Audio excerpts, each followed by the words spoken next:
Okay, today I'm going to be showing you my highly modified Roland TR-606. Now the mods for these you can find on the internet for pretty much everything. I mean, I did a bit of trawling. If you use common sense, you can find it. However, some of the mods on the internet are completely wrong, and I've mislaid my notes. So you'll have to figure that one out for yourself. But basically, what I've got here, I've got 5 individual outputs on quarter-inch jacks. Now, when you plug these in, they disconnect from the main mix output. However, because I've modified this so intensely, and the signal to noise ratio in the 606 is not the best at the best of times, basically, if you use the mix output, you can get some bleed or crosstalk from the accent trigger. So it's better to use the outputs in on this one because the mix output you get the click and it can be kind of annoying. So that's kind of useless now. But then again, I've got the outputs anyway, so it's not a big deal. Okay, for the modifiers for the bass drum, I've got a tune that tunes the oscillator.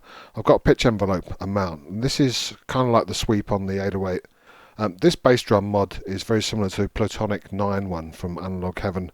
However, some capacitors have been changed to change the pitch range. So it's not quite the same. It's a little bit extra on top. But then you've got the pitch envelope, which I just mentioned. You've got the tone. This is the same as the 808 tone. This is the click on the initial transient. More to the right, the louder the click. And then you've got decay. And decay on this gives. I think it's actually even longer than the 808. The way I've set it up. I should give you a demo in a moment of that. You've got the snare drum. You've got the tune, snappy. This is the amount of noise in the signal. You've got the decay and the system noise. This is the overall amount of noise added to the whole system. So that includes the noise that goes to the toms. For the toms, you've got 2 for the tuning. You've also got a sweep circuit. How much of the sweep and the amount of sweep. For the cymbal, we've got decay only and cymbal filter, which basically just changes the tone. It's a little bit more like the 808. The snare drum in this sounds more like a 909 snare drum now. For the hi-hat section, we've got a tuning, close hat decay, open hat decay, and a filter there as well. These two are interconnected, and I found at certain settings that I was getting a lot of feedback, and I just, I couldn't stand that. So because I use it live sometimes, so I ended up taming the tune knob down so that it was outside of the feedback range. However, the downside of that is that the tune doesn't really have a great deal of effect on the hi-hats. I mean, it works a little bit, but it's very subtle. And the final button here, we've got accent override. If you hold this button down, it's like turning the accent off, which is kind of cool. On the front panel, we've got the hi-hat input. This basically is on a normal jack to the hi-hat oscillator. So if you plug something in here, it disconnects the hi-hat oscillator, and whatever you're putting into that will go through the hi-hat circuit. Now, it's not like a filter input. Whatever you put through here tends to come out a bit mushy and metallic sounding. It's kind of cool, but it works best with sort of high-pitched sounds, high-pitched synth sounds or whatever. But you can get some sort of cool effects with that. And I've got 3 switches on the front here. One is to kill the noise. This kills the noise from the system noise into the toms. It's a subtle effect, but it basically changes the timbre of the tom. You've got pitch mode. This was based on a Jeff Waterstone mod, which was supposed to be turn the tom into a 909 bass drum. Now, it does work sort of, but the tuning is about 2 or 3 octaves too high. So it basically makes your toms a lot more sort of high pitched, and it's kind of cool. You can get changes the timbre again.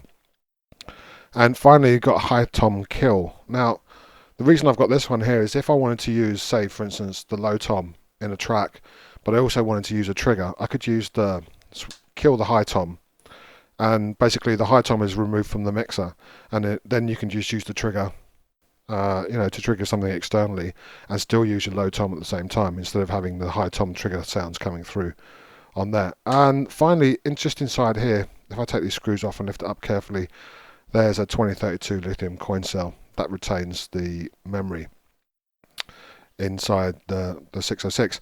Now, this whole box is bolted on the side. It's it's a little bit wobbly, but it works. I don't take this around too much. I could have gone with ribbon cables, but I just didn't like that. I mean, I've seen there's the Analog Solutions version, something similar to this. Not as many controls, but it has these ribbon cables, and they are a bit of a pain, and they can get tatty and break. So I kind of like the sort of all enclosed thing, so that nothing can get damaged. So basically, it's one complete unit. This doesn't come off the side. If you see, I move it, the whole box moves with it. Okay, so I'll give you a quick demonstration. I'll put it into write mode and get it started. And let's see, I'll better clear those patterns out. I think there's some patterns there already. Okay, so I'll put some bass drums in and turn that up. And I'll put some accents on them as well to make them a little bit beefier.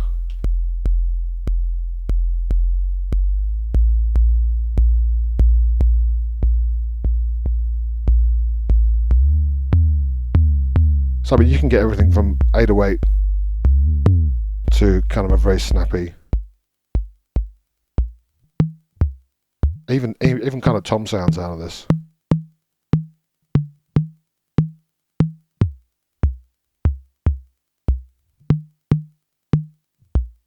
I mean, the sweet spot's there somewhere. So okay, let's get some snare drums in.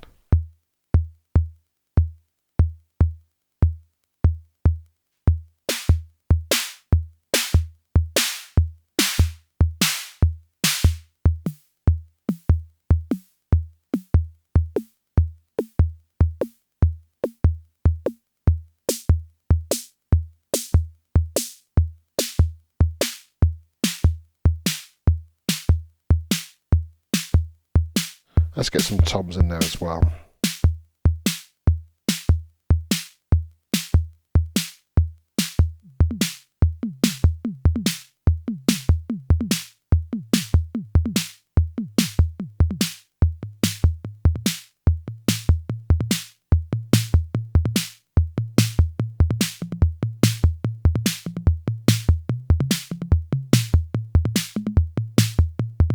And those are just kind of normal tom sounds. I'll put the sweep on.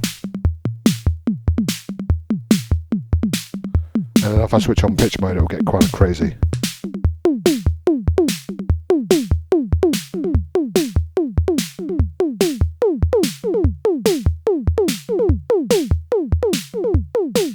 Let's go with some cymbals.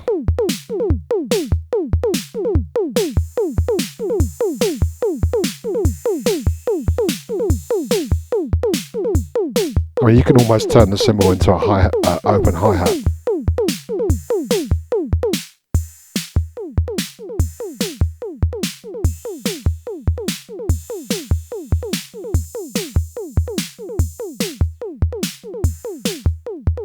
Okay, let's put some hi-hats on there.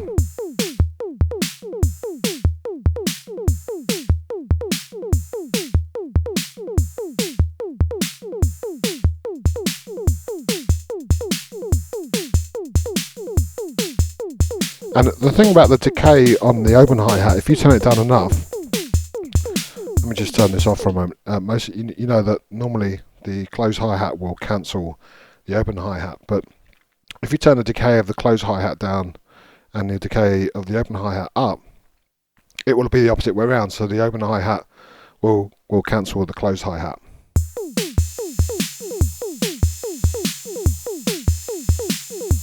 And if I do it back to normal way, which is kind of cool because you can change it on the fly.